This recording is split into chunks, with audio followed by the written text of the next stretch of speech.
اسی طرح کول سیکٹر میں انویسٹمنٹ میں آپ شارٹ ٹرم میں 6-8 مہینے میں کر سکتے ہیں. ٹریڈنگ اسپیکٹ میں گوادر پورٹ کی اگر کسی ٹرانزٹ پورٹ کی طرح یا کسی اور پورٹ کی طرح ڈیولپ ہو سکتا ہے, اس میں بھی آپ 6-8 مہینے میں کام کر سکتے ہیں. باقی جتنے بھی آپ کے پروجیکٹس ہوں گے, وہ دنیا میں کوئی ایسا پروجیکٹ نہیں ہے جو کوئکسٹ ہو. وہ تقریباً منیمم 1 سے 1.5 سال کا پیریڈ ہوگا اور میکسیمم 4 سے 5 سال کا ہوگا. لیکن جو سب سے بڑی چیز ہو سکتی ہے کہ زمینداری پروڈکٹس اور مچھلی اور اسی طرح فروٹس, ان تین, کیونکہ بلوچستان لائف سٹاک میرے خیال جو سب سے جلدی کا کام اگر آپ کر سکتے ہیں وہ لائف سٹاک میں کر سکتے ہیں. تو ہم نے یہ باقاعدہ جب ہماری ٹیم آئے گی, آپ سے بھی ہم آئیڈیاز لیں گے, ہم اسٹیک ہولڈر سے بھی لیں گے, خود بھی کریں گے, ہم ان سب کی ترتیب بنائیں گے, پھر اسی پلان کے ساتھ انشاءاللہ آ جائیں گے. جی جی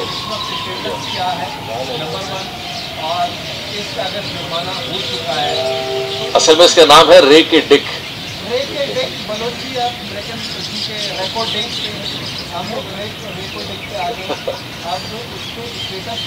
جی جی دیکھیے, اس پہ میرے خیال ہمیں قدرت نے ہمیں بڑی کمی چیزیں دے دی اور وہ بھی ہم نے کانٹروورشل کر دی ہے. ریکوڈنگ کا یہ ہے کہ آپ کو جیسے پتہ ہے کہ وہ ہم ایکسیڈ میں اس کا کیس ہار چکے تھے, اور ایکسیڈ میں جب ہار چکے تھے تو اب اس کا کوانٹم ڈیفائن ہونا ہے کہ پاکستان بلوچستان اس زور پہ لگا رہی ہے کہ کم سے کم پینلٹی لگے. کوانٹم ابھی تک نہیں ہوئے, نہیں, اور وہ سوچ رہے ہیں کہ میکسیمم کی طرف جائیں. اب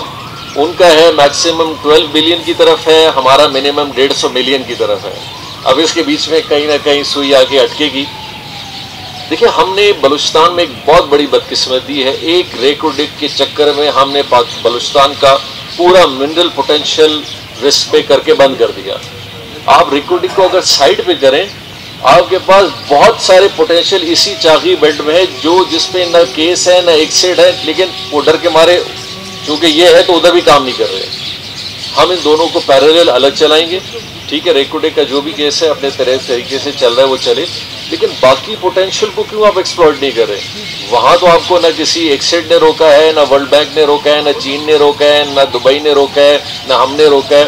ہم ادھر کیوں نہیں جا رہے؟ ہم سیندک کے ارد گرد علاقوں میں کیوں نہیں جا رہے؟ دوسرے علاقوں میں کیوں نہیں جا رہے؟ ہم اس پہ بھی پلان کر رہے ہیں اور اس کو بھی ایڈریس کریں گے ڈیفینیٹلی. اسٹیٹ منسٹر بھی جا چکا ہوں, اس سے پہلے بھی جا چکا ہوں, اور ان تقریباً 10-15 سالوں میں اس ملک کو تبدیل ہوتے ہوئے اور اس ملک کی ترقی کو آگے آتے ہوئے دیکھنے میں ہر سال آپ کو ایک نئی چیز نظر آتی ہے. اور صرف اسٹیگنٹ نہیں ہے, چینج بھی ہو رہی ہے. تو اس ٹائپ کی چیز کو پرائم منسٹر نے بھی بڑا اپریشیٹ کیا کہ ہمارا بھی ایک بہت بڑا ایک ٹاسک ہے پاکستان میں کہ ہم وہ کون سے فیکٹرز کو سامنے رکھتے ہوئے آگے کی طرف جائیں کہ ہم اپنے ملک میں بھی غربت کی سطح میں اتنی کمی لا سکیں. پھر اسی طرح بائیلیٹرل بہت ساری چیزیں بات ہوئی ہیں کہ پاکستان کا ایک ریلیشن شپ, اور اسی طرح چین کا ایک تعلق پاکستان کے ساتھ, سی پیک ہے, کوآرڈینیشن ہے, فیوچر ہے. اس پورے وزٹ میں ایک بہت بڑا فوکس اس پروگرام کا بھی تھا کہ چائنا نے جس پروگرام کے لیے شنگھائی پھر پرائم منسٹر کو اور ہمیں بھی جانا پڑا, وہ تھا شنگھائی کا جو امپورٹ ایکسپو کانسیپٹ تھا جس میں ہم نے پارٹیسپیشن کی. یہ بھی ایک نیا کانسیپٹ ہے جس میں چین نے پہلی دفعہ دنیا میں کام کیا کہ عموماً دنیا میں ایکسپورٹ ایکسپوز ہوتے ہیں کہ جن چیزوں کو انہوں نے ایکسپورٹ کرنا ہوتا ہے تو اس کے بارے میں فیئرز رکھے جاتے ہیں, ایکسپوز رکھے جاتے ہیں. یہ دنیا کی پریسیڈنس میں پہلی دفعہ ایسا ہو رہا ہے کہ چین نے امپورٹ کے حوالے سے ایک ایکسپو رکھا کہ دنیا جو بنا کے بیچ سکتی ہے, ہم خریدار بیٹھے ہوئے, ہم خریدیں گے. افریقہ ہو, یورپ ہو, فار ایسٹ ہو, گلف ہو, ہمارا ملک ہو یا بہت سارے علاقے ہوں, یہ کانسیپٹ بہت ڈفرینٹ ہے. اور یہ کانسیپٹ میرے خیال سے اس ساری فارن پالیسی اور فارن ٹریڈ کو ٹوٹل ایک نیا چیپٹر دے گا. عموماً یہ دیکھا جا رہا تھا کہ کچھ عرصے میں بات ہوئی کہ چائنیز جو پروڈکٹس ہیں یا چائنیز انویسٹمنٹ ہے وہ جس ملک میں جاتی ہے تو اس ملک کا جو بزنس ہے وہ رسک پہ آ جاتا ہے اور وہ کمپیٹ نہیں کر پاتا. اور جب کمپیٹ نہیں کر پاتا تو ان کے لیے لوکل مارکیٹ اور ایکسپورٹ مارکیٹ میں بہت بڑی دشواریاں آتی ہیں. اب وہ اس کانسیپٹ سے ہٹ گئے. اب انہوں نے کہا ہم پروڈیوس نہیں کریں گے, آپ پروڈیوس کریں, آپ بنائیں, ہم آپ کے خریدار بنتے ہیں, اور آپ اپنا جتنا بڑا ایک مارجن آف اکنامکس لا سکتے ہیں چائنا اس کو ایڈجسٹ کرے گی. تو اس میں ایک بہت بڑی چیز دیکھنے میں یہ آ رہی ہے کہ یہ فارن پالیسی پہ, ریجنل پالیسی پہ, اور خاص کر پاکستان کے لیے ایک نیا چیپٹر کھولے گی, خاص کر ہمارے ان بزنس سیکٹرز کے لیے بلوچستان میں بھی, بلوچستان سے باہر بھی, کہ ہم ان وینچرز کو کس طرح دیکھیں جو ہمیں یہ اپرچونٹی چائنا کے اندر دلا سکتی ہے. اس پروگرام کے اندر چونکہ میرا تعلق ڈائریکٹ اس لحاظ سے نہیں تھا کہ ہم وہاں پہ کوئی ایم او یوز یا ایگریمنٹس یا کچھ اور کرنے جا رہے ہیں, لیکن یہ ایک اپرچونٹی چونکہ پرائم منسٹر صاحب نے بلوچستان کو دی تھی, تو ساتھ ساتھ میں نے محسوس کیا کہ بہتر ہوگا کہ گورنمنٹ آف بلوچستان بھی اپنی ریپرزنٹیشن وہاں لے جائے, تاکہ ہم اس پرائم منسٹر صاحب کے پروگرام کا ایک بہت بڑا فائدہ یہ اٹھا سکیں کہ ہم ان کے سرکاری اور پھر خاص کر وہ کمپنیز جو ایک بہت بڑا سٹیک چائنا میں رکھتی ہیں ان سے گورنمنٹ آف بلوچستان کی بھی انٹریکشن ہو. تو پھر ہمارے جو اے سی ایس بلوچستان ہیں بھٹا صاحب, اور پھر ہمارے جو B B O I Balochistan board of investment ہے, ان کے جو ہمارے ابھی ہیڈ ہیں ڈار صاحب, ان کو بھی پھر میں نے ساتھ کہا کہ آپ لوگ بھی وہاں پہنچیں اور پھر ان سب سے انٹریکٹ کریں جن کے تھرو ہم یہ سمجھ سکتے ہیں کہ بلوچستان کے اندر جو ہمارے موجودہ مسائل انویسٹمنٹ کے, انفراسٹرکچر کے, سروسز کے اور چائنا ریلیٹڈ ہوں, یا پھر ہمارے وہ مسائل جو ہمارے شہروں میں پانی کا ہے, سینیٹیشن کا ہے, انڈسٹری کا ہے, پورٹ کا ہے, اسٹیل کا ہے, مائننگ کا ہے, منرل کا ہے,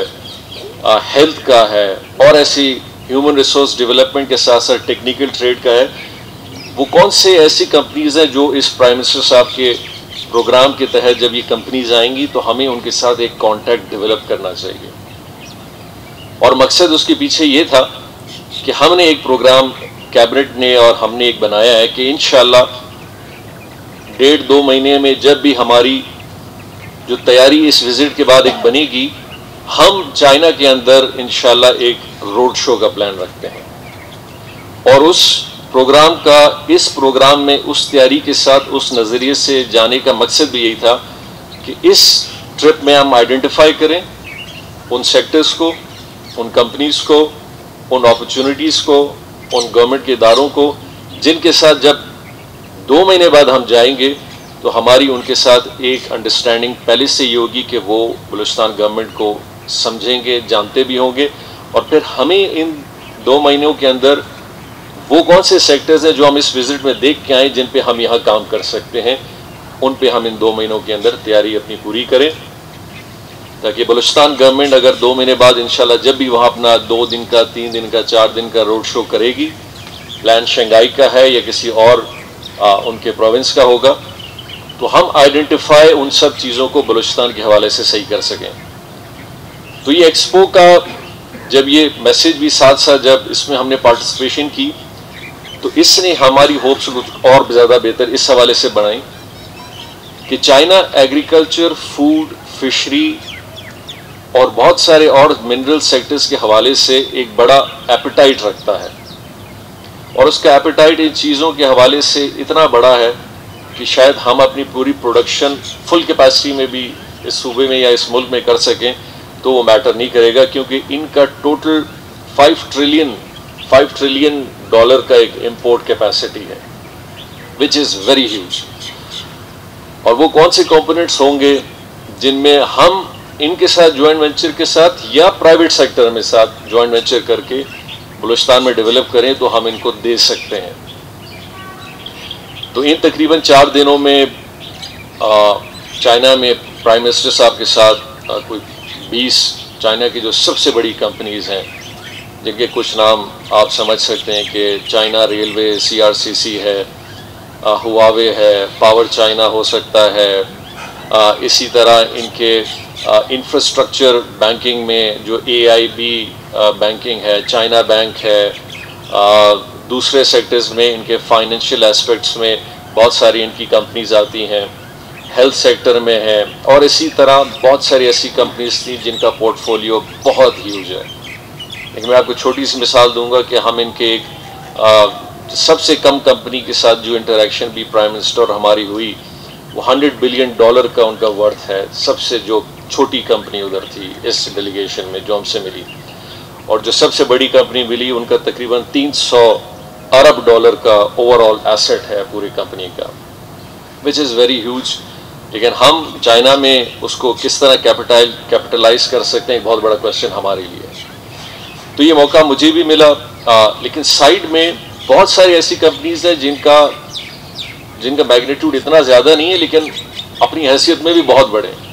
ہمارے ریجن میں بہت بڑے، کیونکہ پاکستان میں جو سب سے بڑی کمپنی ہوگی اس کا ٹرن اوور میرے خیال $1 ارب بھی، یا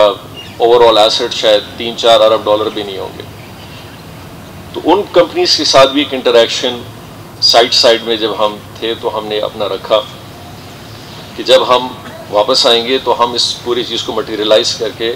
دیکھیں گے کہ ہم کن سیکٹرز میں کام کر سکتے ہیں. پرائم منسٹر صاحب نے ساتھ ساتھ پھر ہماری بہت اچھی جو ایک اپرچونٹی ہمیں ملی کہ ہم نے کمیونسٹ پارٹی کا جو ہیڈ آفس ہے، یا ہیڈ آفس نہیں کہوں گا، ان کی اکیڈمی ایک ہے، کہ اس اکیڈمی میں وہ ان کے جتنے بھی فیوچر پولیٹیشینز ہیں یا ان کے جو پارلیمنٹیرینز ہیں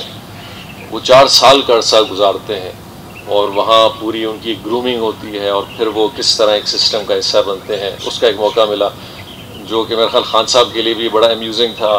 میرے لیے بھی تھا، ایک بلوچستان عوامی پارٹی کے حوالے سے. اور کمیونسٹ پارٹی کا قیام 1917 میں کس طرح سٹارٹ ہوا اور کس طرح آہستہ آہستہ یہ اوپر آئے اور آج کہاں یہ پارٹی کھڑی ہے. تو اس اکیڈمی کا آپ اندازہ اس بات سے لگا سکتے ہیں کہ پریزیڈنٹ شی جو ہے وہ اس اکیڈمی کے انسٹرکٹر ہوتے تھے اور پرنسپل ہوتے تھے، اور اس کے بعد وہ پھر پریزیڈنٹ آف چائنا بنے ہیں. تو کتنی امپورٹنٹ یہ اکیڈمی اور یہ پورا انسٹیٹیوشن ان کے لیے میٹر کرتا ہے. تو چائنا اپنی انٹریکشن اکنامکس میں بھی رکھنا چاہتا ہے، پیپل ٹو پیپل بھی رکھنا چاہتا ہے، اور پارٹی ٹو پارٹی بھی رکھنا چاہتا ہے.